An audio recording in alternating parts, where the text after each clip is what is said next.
কাল চাঁদ দেখা গেলে পরশু ঈদ। ঈদ জামাতের জন্য প্রস্তুত হচ্ছে জাতীয় ঈদগাহ। প্রধান জামাত সকাল 8:30টায়। আবহাওয়া বিরূপ থাকলে জামাত হবে বাইতুল মোকাররম মসজিদে সকাল 9টায়। শনিবার ঈদগাহ ময়দান পরিদর্শন শেষে এসব কথা জানান ঢাকা দক্ষিণ সিটি কর্পোরেশনের প্রশাসক মোহাম্মদ শাহজাহান মিয়া। তিনি আরও জানিয়েছেন, এবারে জায়নামাজ সঙ্গে আনতে হবে না, নারীদের জন্য রয়েছে নামাজ পড়ার আলাদা ব্যবস্থা।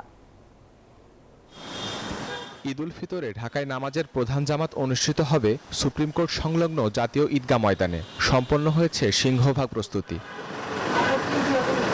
এখানে একসঙ্গে নামাজ আদায় করতে পারবেন 35,000 মুসল্লি। রয়েছে অজু করার জায়গা, শৌচাগার ও সুপেয় পানির ব্যবস্থা। বান্ডেল থাকলে প্রতি সেনমানিতে টাকা বাঁচবে। বিকাশ সেনমানি বান্ডেল কিনে জিতুন প্রতি লেনদেনে। নারীদের নামাজ আদায়ের জন্য থাকছে নির্ধারিত স্থান। বিছানো হয়েছে আরামদায়ক কার্পেট, তাই সঙ্গে আনতে হবে না জায়নামাজ।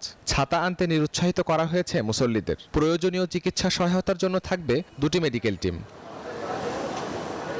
শনিবার সকালে প্রস্তুতি কার্যক্রম দেখতে আসেন ঢাকা দক্ষিণ সিটির প্রশাসক শাহজাহান মিয়া। জানান, প্রধান জামাত অনুষ্ঠিত হবে সকাল 8:30টায়। ঈদের জামাত সময় নির্ধারণটা এটি আন্তঃ মন্ত্রণালয়ের একটি বৈঠকে নির্ধারণ করা হয়েছে, বিশেষ করে ধর্ম মন্ত্রণালয়ের তরফে। তো এটি আমরা 8:30টায় নির্ধারণ করেছি। এখন পর্যন্ত আমাদের কাছে যে খবর আছে তাতে আবহাওয়া খারাপ হওয়ার কোনো সম্ভাবনা নাই। তারপরও যদি হয় সেক্ষেত্রে আমরা বাইতুল মোকাররমে জাতীয় মসজিদে সেখানে সকাল 9টায় আমরা ব্যবস্থা রেখেছি। ডিএসসিসি প্রশাসক জানান, রাষ্ট্রপতি ও প্রধান উপদেষ্টা এখানে ঈদের জামাতে অংশ নেবেন বলে আশা করা যাচ্ছে। ঈদ জামাত ঘিরে থাকছে কড়া নিরাপত্তা ব্যবস্থা।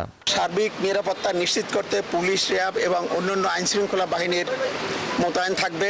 আমরা আশা করছি মহামান্য রাষ্ট্রপতি, মাননীয় প্রধান উপদেষ্টা মহোদয় দুজনই জাতীয় ঈদগাহ ময়দানে ঈদের জামাতে অংশগ্রহণ করবেন।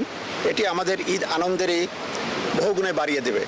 জাতীয় ঈদগাহে প্রধান জামাত হলেও ঢাকায় আকারে সবচেয়ে বড় জামাত হবে আগারগাঁওয়ে পুরাতন বাণিজ্য মেলার মাঠে। এখানে ঈদের জামাত অনুষ্ঠিত হবে সকাল 8টায়। শাহরিয়ার শমিক, নিউজ 24, ঢাকা।